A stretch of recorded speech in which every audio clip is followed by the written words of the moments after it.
Bismillahirrahmanirrahim. Assalamualaikum warahmatullahi wabarakatuh. Alhamdulillah rabbil alamin wa bihi nasta'in ala umuri dunya waddin. Salatu wassalamu ala Rasulillah wa ala alihi wa sahbihi wa man wala.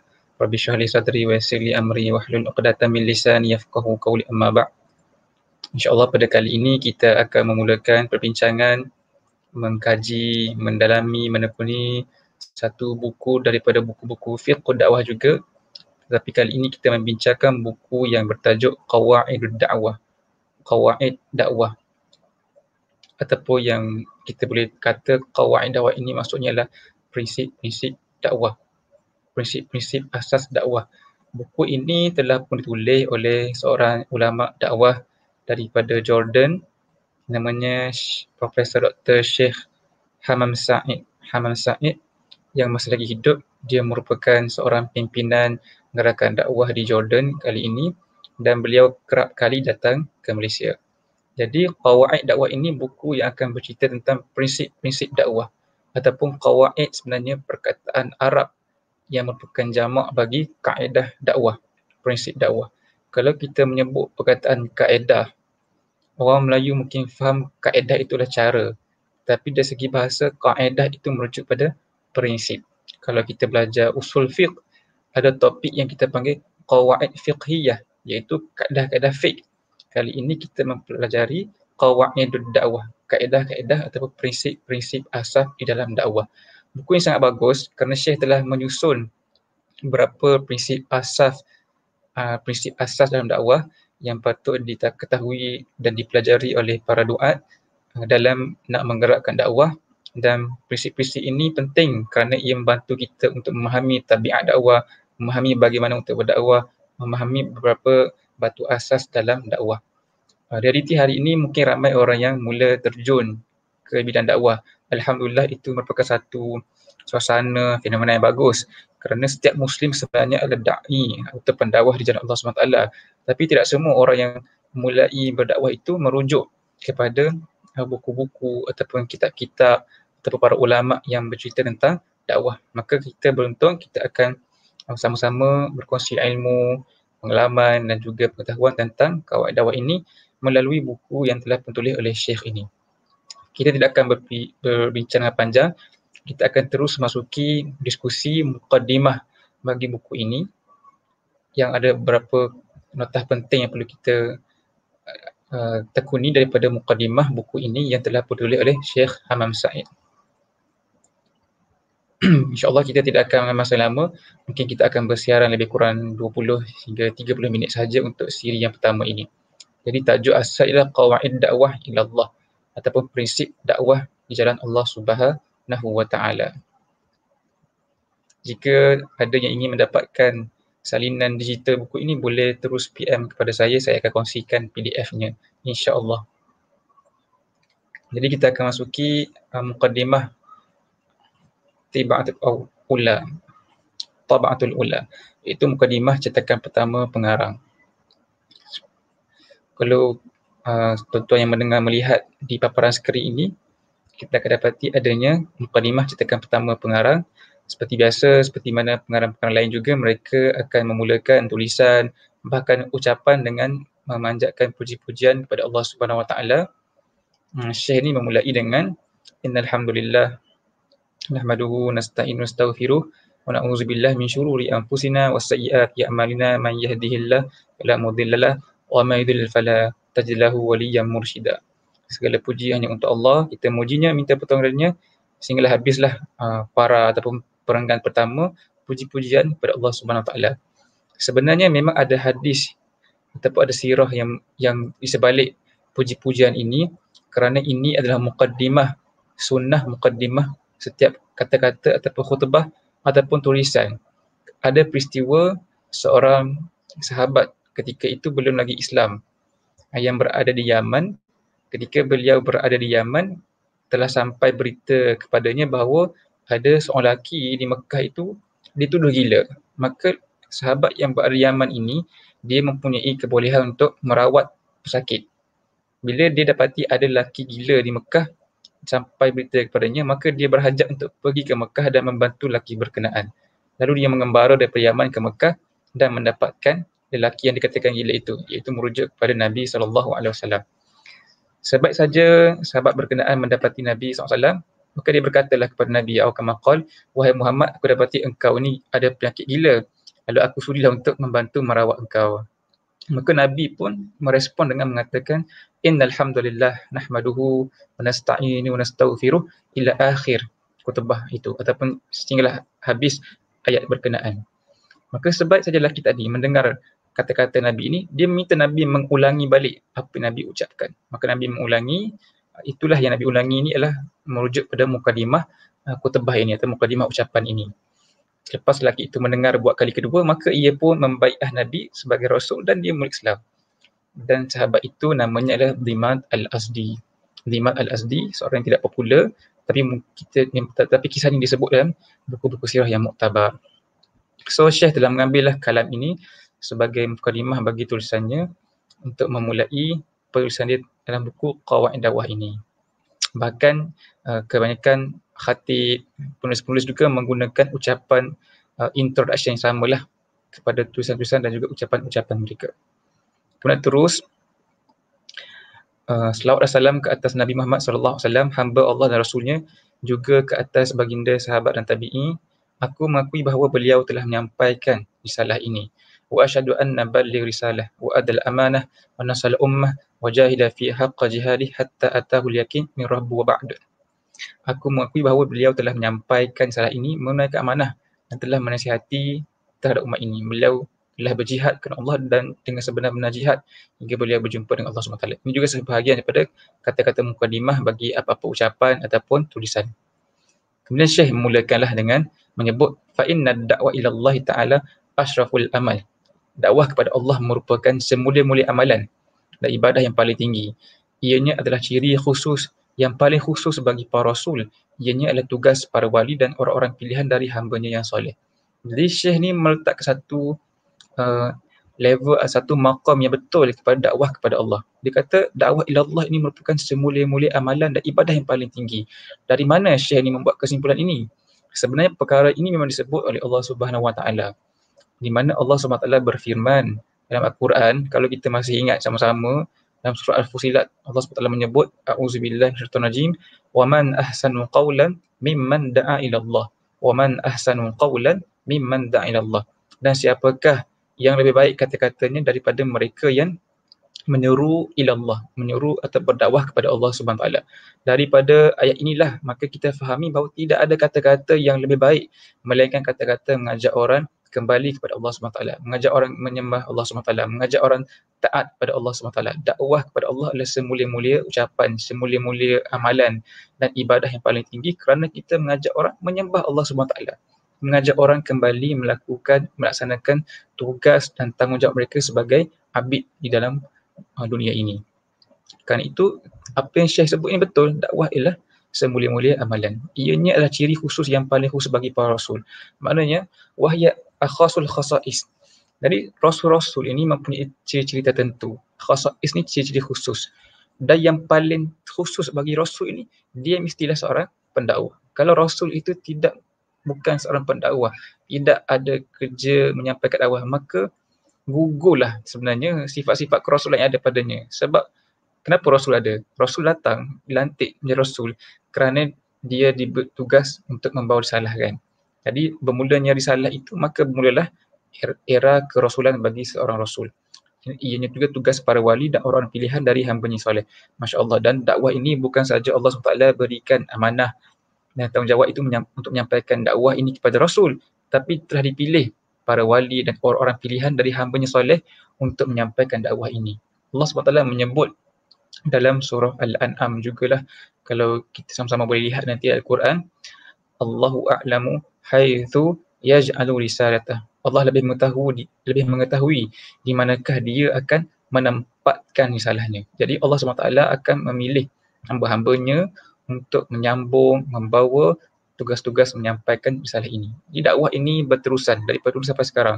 Dia tidak terhenti sehingga wafatnya Rasul SAW, tetapi diteruskan oleh para wali dan orang-orang pilihan daripada kalangan hamba-Nya soleh. Tidak mungkin dianggap seorang itu da'i. La yasbahul armaru da'iyah ilal fikrah minal afkar illa ba'da tahaqqiq intisabah ilaiha wa tafa'aluhu ma'a qadayaha. Jadi Syekh ni menerangkan karakter bagi seorang da'i. Bila seorang da'i itu menjadi da'i, menyampaikan dakwah, tidak mungkin dia dianggap seseorang itu da'i. Da'iyah. Dekat sini kalau kita perasan, Syekh menggunakan perkataan da'iyah. Dan mana terjemah dia menulis da'i. Sebenarnya perkataan da'iyah ini dia bukan sekadar da'i. Kalau da'i biasa, cukup kita katakan dalam bahasa Arab iaitu da'i. Tetapi bila Syekh menggunakan perkataan da'iyah, ia merujuk pada da'i yang bersangat-sangatan sifat pendakwahnya. Dia adalah satu kata-kata yang dibawa dalam bentuk mubalaghah ataupun dalam bentuk bersangat-sangatan ciri-ciri yang ada padanya. Maka tidak mungkin dianggap seorang itu da'i kepada mana-mana fikrah. Ila fikrah minal afkar. Apa-apa orang yang membawa apa-apa ideologi dan menyeru kepada ideologi digelar sebagai pendakwah kepada ideologi berkenaan. Dan seorang itu hanya kita kata dia tu da'iyah, da'i yang bersungguh-sungguh, da'i yang bersangat-sangatan, dia mestilah pertama sekali melekatkan dirinya kepada fikrah itu. Intisabah ilaiha. Intisabah ilaiha. Intisabah inilah ataupun intisabah ilaiha inilah menasabkan dirinya kepada dakwah. Contohnya kita katakan kita ini anak kepada bapa kita. Untuk kita kata kita ni melekat dengan family kita ni, maka kita ada sistem nasab ni kita binkan. Saya ni bin bapa saya kan. Menunjukkan kedekatan dan lekatnya saya dengan family itu, maka diletakkan bin ini. Macam orang-orang Cina, mereka ada keluarga-keluarga kan. Kita kata ada keluarga Han, keluarga Tan. Jadi untuk menunjukkan mereka ini adalah melekat pada keturunan masing-masing, dikekalkan gelaran keluarga ini kepada generasi mereka. Ataupun kita adakan gelaran-gelaran dalam family seperti Wan, Nik, Tuan, Tengku sebagainya. So lahir anak-anak daripada mereka ini, mereka tetap memberikan nama Nik, nak memastikan nasab itu berterusan, bersambung. Jadi kalau seorang da'i tu nak kita katakan dia tu da'i yang betul, dia mestilah melekatkan dirinya dengan dakwah, menasabkan dirinya dengan dakwah. Mereka bukanlah berbinkan bapa mereka, tapi dakwah itulah yang melekat pada diri mereka. Itu yang pertama. Kemudian ciri yang kedua mesti ada adalah wa tafa'ulahu ma'a qadayaha. Mestilah hidup dan mati. Dekat sini dia kata tafa'ul ni ialah bertindak balas. Sebenarnya bertindak balas dengan setiap permasalahan dakwah. So seorang da'iyah, dia mestilah sentiasa merespon kepada isu-isu yang berlaku dalam permasalahan dakwah. Katalah di tempat kita tu adanya usaha-usaha dakwah mati, tak berjalan, bermasalah, maka da'i yang betul dia akan ambil berat dan merespon.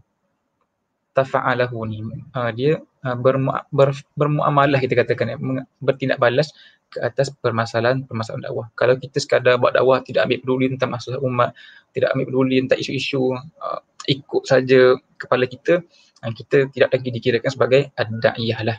Tapi Syekh ni masih lagi di mukadimah, cuba nak membentuk pemikiran kepada seorang da'i yang sebenar. Dua perkara ni mesti berlakulah. Dia menasabkan dirinya kepada dakwah dan sentiasa bertindak balas dengan segala permasalahan dakwah. Dan Syekh sambung lagi, wa sahibad dakwah ya'ishu biha wa ta'ishu bihi, subhanallah. Dan dia kata sahibad dakwah, pemilik, pembawa dakwah ini sepatutnya akan hidup dengan dakwah. Ya'ishu biha, dia hidup dengan dakwah dan dakwah itu hidup dengannya. Maknanya kita punya kehidupan, kalau kita kata kita sangat berdakwah, kita hidup dengan dakwah. Kita makan itu untuk dakwah. Kita bekerja dengan dakwah. Di apa-apa perbuatan dalam aspek kehidupan kita itu adanya elemen-elemen dakwah. Itu yang pertama. Yang kedua juga, dakwah itu hidup dengannya. Jadi di mana saja dia berada, maka tumbuhlah dakwah. Kita hantar dia pergi ke negara mana-mana kan, pergi Jerman ke, pergi Jepun ke, pergi ke Afrika ke, maka dakwah itu hidup karenanya. Bukan sekadar dia hidup disebabkan dakwah, tapi dakwah juga hidup karenanya. Orang ini mereka bekerja kerana dakwah, mereka memberi sumbangan kerana dakwah, mereka beli kereta kerana dakwah, mereka membeli apa-apa saja keperluan kehidupan mereka menggunakan neraca dakwah sebagai neraca pertimbangan mereka. Dan di mana mereka berada, dakwah itu hidup disebabkan adanya mereka. Ini berlaku kepada para sahabat ridwanullahu anhum ajma'in. Sebab saja Nabi SAW wafat, walaupun ketika Nabi wafat itu dikatakan oleh setengah riwayat bilangan sahabat mencecah 124,000 orang. Tapi menariknya tidak semua itu meninggal ataupun wafat di Madinah. Sahabat-sahabat yang ramai ini, dan tak semuanya dikuburkan di perkuburan Baqi'. Walaupun ada hadis yang menyebutkan tentang keutamaan jika kita ni dapat meninggal di Madinah dan ditanam, dikebumikan di perkuburan Baqi'. Tapi para sahabat tak semuanya berakhir di Madinah. Sebaliknya, jasad-jasad mereka itu ditanam, dikebumikan di pelbagai tempat di pelosok muka bumi ini kerana mereka keluar, pergi ke pelbagai tempat dan menghidupkan dakwah di sedemikian tempat. Jadi dakwah itu hidup dengannya. Dia akan bertanggungjawab terhadap dakwah dan dakwah dan dakwah itu akan bergantung padanya. So kita hidup kerana dakwah dan dakwah hidup kerana kita, dia itu akan bertanggungjawab terhadap dakwah dan dakwah itu bergantung kepadanya. Ini adalah beberapa ciri yang patut ada bagi seorang da'iyah yang Syekh cuba nak letaklah mindset sebelum berbincang tentang perkara lanjut.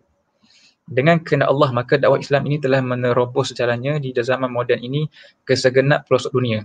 Di setiap tempat ada orang yang akan mewakilinya dan mengungkapkan fikrah ini. Ini satu hakikat fenomena yang berlaku kan. Sejak daripada Nabi SAW wafat pada tahun 1400 tahun lampau, walaupun kita beza masa sangat jauh, 1400 tahun, dan Nabi itu membawa Islam di tempat yang terpencil di Mekah. Tapi dengan kehendak Allah SWT, dakwah telah sampai kepada kita hari ini, merentasi tempat yang jauh, merentasi zaman yang panjang, dan kerana kemodenan zaman, ada teknologi, setiap tempat boleh kita katakan tidak ada tempat yang tidak sampainya dakwah Islam ni. Telah sampai ke maksud tempat. Mesti ada orang-orang yang Allah memberikan mereka ini kesedaran, Allah campakkan hidayah kepada mereka ini untuk mengungkapkan fikrah dakwah ini, untuk menyampaikan dakwah ini di hampir semua tempat di dunia ini. Dakwah telah masuki segenap bentuk masyarakat. Ia bukan lagi hanya untuk pegawai-pegawai kerajaan rasmi sahaja atau hanya kepada orang-orang agama sahaja. Bahkan semua orang sama ada lelaki atau wanita, kecil besar, sains tulen, sains sosial telah juga terlibat. Arus ini kita dapati telah menjadi asas kukuh dalam anggota masyarakat kampus di kebanyakan universiti dunia Islam dan juga universiti-universiti di barat. Jadi saya nak menceritakan tentang bagaimana dakwah itu telah tumbuh dan berkembang merentasi pelbagai lapisan sosial masyarakat. Kemajuan dakwah walau bagaimanapun. Sebenarnya kenapa Syekh bercerita tentang realiti tadi, dia nak bawa kita melihat walaupun kita ada sisi-sisi positif kepada perkembangan dakwah tu, actually ada benda yang Syekh nak highlight sebenarnya. Kemajuan dakwah walau bagaimanapun tidaklah bererti ia tiada masalah dan halangan sama ada luaran atau dalaman. Saya akan sebutkan antaranya. Jadi Syekh sebenarnya nak ajak kita melihat kepada ada isu sebenarnya berlaku bila berlakunya perkembangan dakwah ini, ada isu yang berlaku yang perlu diberi perhatian oleh para pendakwah. Oleh kerana adanya isu-isu inilah, maka datangnya buku ini untuk membantu kita menjadi sebahagian daripada pendakwah-pendakwah yang menyelesaikan isu-isu dakwah ini yang berlaku. InsyaAllah. Kita akan tengok beberapa isu. Ada banyak isu saya rasa. Mungkin kita tak baca semua untuk siri pertama ini. Kita mungkin akan sentuh satu ataupun dua. Yang pertama, dia kata isu pertama berlaku ialah kurangnya murabbi. Qillatul murabbiyin wal mawjihin dan muwajjihin. Kurangnya murabbi dan muwajjih yang mampu dan layak jika hendak dibandingkan dengan jumlah ramainya penerima dakwah. Fenomena ini adalah antara perkara bahaya yang perlukan penyelesaian kerana kebanyakan dari orang ramai biasanya berada dalam bi'ah ataupun suasana yang tidak sesuai. Ia akan beri kesan negatif kepada takwin dan pembinaannya.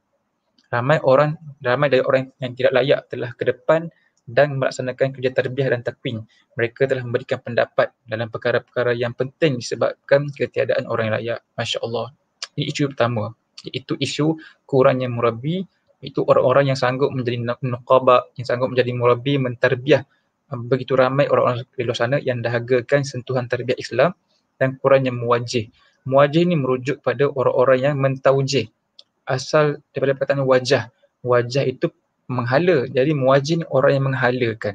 Mentaujih itu usaha-usaha menghalakan.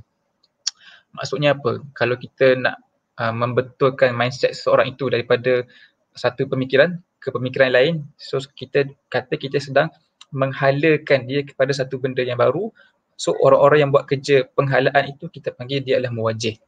Jadi yang kurangnya adalah kurangnya murabbi dan kurangnya muwajjih. yang mampu dan layak hendak dibandingkan dengan jumlah ramainya penerima dakwah. Sebenarnya ramai orang yang menerima dakwah kan. Hari ini dengan meledaknya media sosial ni, ramai orang yang rasa perlu kepada bimbingan seorang murabi. Mereka nak memahami Al-Quran, mereka nak baca Al-Quran, mereka juga nak belajar fiqh dakwah. Mereka nak juga turun ke padan, mencontohi apa yang telah pun ditinggalkan Nabi SAW, cuba untuk berdakwah. Tetapi yang berlaku, yang menjadi masalahnya, kita tidak ada kekurangan murabi. Tidak ada orang yang sanggup untuk menasabkan diri mereka kepada dakwah, membina masyarakat ini, membina peribadi-peribadi Muslim ini. Tidak ada, kita kurangnya murabi-murabi itu orang yang boleh mentarbiah, yang boleh mengajak orang kembali kepada Al-Quran, membacakan kepada mereka Al-Quran, mendidik mereka dengan kitabullah dan sunnahullah, dan menjadi qudwah dalam amal dakwi. Yang sabar membina, yang sabar mentarbiah, mencerita tentang Islam, yang sabar mentaujih, sabar menegur, sabar menasihat. Sangat kurang murabi ini, terutamanya kalau kita ambil konteks di Malaysia ni, mungkin ramai orang para murabi berada di IPT ini. Tidaklah semua tempat IPT, sekolah ataupun sektor-sektor pekerjaan ni adanya murabi kan. Mungkin banyak murabi itu berada di sektor pendidikan, tidak ada di sektor pekerjaan. Jadi kita memerlukan lebih ramai murabi dibina untuk memenuhi keperluan madu-madu ataupun penerima dakwah yang ramai kan. Ramai sangat orang yang mungkin berada di Perlis, di utara, yang belum ada murabi yang pergi untuk menyantuni mereka. Inilah masalah yang pertama. Disebabkan itu, ramai daripada orang yang tak layak telah ke depan dan melaksanakan kerja tarbiyah dan takwin. Jadi kat sini dia sebut, bila kurangnya murabi yang ada ciri-ciri kemurabian itu, maka kadang-kadang timbul keadaan ada orang-orang yang belum kompeten untuk menjadi murabi, telah pun terpaksa mengambil alih kerja-kerja kemurabian itu dan melakukan kerja-kerja tarbiyah dan takwin. Tarbiyah ni adalah kerja-kerja kita membina seorang itu dengan memberi dia bahan-bahan tarbiyah, memasukkan iman ke dalam hati dia.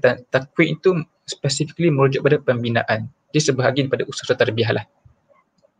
Kerana kita katakan bila kita nak mentarbiyah seorang itu, dia ada beberapa marhalah dalam tarbiyah. Ada beberapa tingkatan lah kita boleh katakan dalam kita mentarbiyah seorang itu. Adanya kerja-kerja kita kata takrif, adanya takwin, ada yang tanfiz. Tetapi mungkin kita akan bincangkan perkara ini di tempat atau posisi yang lain. Cuma isu yang berlaku ialah bila kurangnya murabi, kadang-kadang ada orang yang belum layak terpaksa ke depan dan mengambil alih kerja-kerja mentarbiyah ini. Ini suasana yang sangat menyedihkan kan. Kita tengok di masyarakat kita lah, di surau-surau mungkin tak ramai orang yang boleh memimpin masyarakat setempat itu dan mengajak mereka kembali pada Quran. Kadang-kadang mungkin yang ke depan itu orang yang mungkin tidak ada pun sebenarnya konten yang baik, konten yang betul, tapi mereka terpaksa mengisi kekosongan berkenaan kerana kurangnya murabi. Dan kita tidak boleh salahkan mereka. Yang perlu disalahkan adalah di manakah usaha-usaha untuk membina murabi yang banyak ini kan. Itu isu yang pertama. Isu yang kedua yang Syekh ni kongsi dengan kita ialah iaitu isu dia kata dekat sini, isu kedua ini adalah naqsu fil baramij allati tu'idu da'iyah. Masya-Allah. Kekurangan program yang dibuat untuk dai dan mewajih yang sesuai dengan mustawa mereka bagi memenuhi pelbagai keperluan masing-masing. Kekurangan ini lebih ketara pada bidang tas'id dan taksir dan taqid. Suatu yang sangat-sangat penting sekarang dakwah ini diterima sepatutnya dalam bentuk tasawur lengkap dari awal hingga akhir, juga dengan memahami pendetilan dan mengetahui aulawiyat. Jadi tadi kita kata kita kurang murabi. Sebenarnya kita juga kekurangan program-program yang dibuat untuk da'i dan muwajjih. Jadi murabi kurang kerana tidak ada program barnamij yang membina, melahirkan da'i dan muwajjih yang sesuai mengikut mustawa masing-masing. Kita banyak berlaku program-program Islami kan, ceramah, kuliah yang bersifat tidak membina ataupun tidaklah produktif. Dia tidak produce da'i yang baru, tidak produce muwajjih yang baru, tidak produce murabi yang baru. Kebanyakan program-program agama ini dibuat secara kita kata touch and go, buat sekali dan lepas macam tu, sekadar untuk mengumpul kehadiran. Jadi yang perlu sebenarnya program yang tersusun yang dibuat untuk da'i dan muwajjih sesuai dengan mustawa masing-masing. Mustawa ni kita kata level lah, level ataupun kelas mereka masing-masing. Contohlah kan, bila kerajaan merasakan perlunya doktor-doktor yang cukup untuk memenuhi keperluan populasi populasi Malaysia yang makin berkembang ini, maka dirancang program-program perubatan yang supaya adanya universiti membuka kos-kos perubatan dan offerlah pegawai-pegawai ataupun pelajar-pelajar yang cerdik pandai ni mengambil jurusan perubatan dan diberikan beasiswa kan. Jadi bila mereka masuk saja IPT atau fakulti perubatan ini, mereka akan masuki mustawa 1 ataupun tamhidi, tahun 1, tahun 2, tahun 3, tahun praktikal sampailah mereka yang menjadi doktor kan. Jadi itulah program melahirkan doktor. Adanya mustawa-mustawa tertentu. Tapi di manakah program yang khusus tersusun seperti itu untuk melahirkan da'i dan muwajjih? Tidak ada kan. Kita tengok sebenarnya benda ni berlaku dekat aspek lain. Melahirkan doktor, melahirkan engineer, melahirkan apa lagi? Melahirkan guru, melahirkan hakim mungkin. Disusun dengan baik. Tapi tak ada program yang tersusun melahirkan murabbi, muwajjih dan da'i yang tersusun sehinggalah orang nak jadi murabbi, nak jadi da'i. Kekurangan ini lebih ketara pada bidang taksir dan tab'id. Nanti kita akan bincang lebih detail apakah yang Syekh ni maksudkan sebagai taksir dan tab'id. Apa yang boleh saya kongsikan dengan ringkas kat sini, taksir ini merujuk kepada usaha-usaha untuk kembali kepada yang asal ataupun yang asalah kan, yang asal. Dan tab'id ini kembali kepada perkara-perkara yang pokok ataupun prinsip-prinsip. Maksudnya kita mengajak muwajjih ataupun da'i-da'i yang nak dibina itu untuk menekuni perkara-perkara asas dalam agama, perkara-perkara asal yang usul dalam agama, perkara-perkara yang prinsip dalam agama. Ini mungkin kurang kan. Kemudian hari ini mungkin banyak pembinaan da'i itu dia hanya dibina sebagai sentimen ataupun bina personality, bina populariti, tapi tidak dibina substan dan konten yang asal lah, yang asal tu. Yang asalah itu, yang tak'id itu maksudnya merujuk pada konten-konten substan yang basic tu kan. So usaha untuk ajak da'i-da'i baru ni untuk kembali menekuni benda-benda asas dan benda-benda prinsip Islam tu kurang. Walaupun mungkin ada pembinaan da'i di luar sana kan, macam da'i milenium dan sebagainya, tapi mereka ni mungkin tidak ada substance yang basic itu. Mereka mungkin diajar cara bercakap, populariti sebagainya. So ini juga antara kekurangan yang berlaku. Sesuatu yang sangat-sangat penting sekarang dakwah ini terima sepatutnya dalam bentuk tasawur lengkap dari awal hingga akhir, juga dengan memahami pendetilan, kuliat dan mengetahui aulawiyat. Jadi ini beberapa elemen yang kurang yang perlu dilaksanakanlah dalam usaha-usaha membina murabbi baru, da'i baru dan muwajjih baru. Iaitu mengajar mereka ni tasawur dakwah. Gambaran tentang dakwah itu yang lengkap daripada awal sehingga akhir, ataupun tasawur Islam itu sendiri kan. Dan juga memahami perkara-perkara kuliat, bukannya memahami perkara-perkara secara juz'iyat, tetapi secara kulliyat, secara umum, secara menyeluruh, mutakamil, dan juga mengetahui aulawiyat, prinsip-prinsip keutamaan. Atau kita katakan fiqh al-aulawiyat.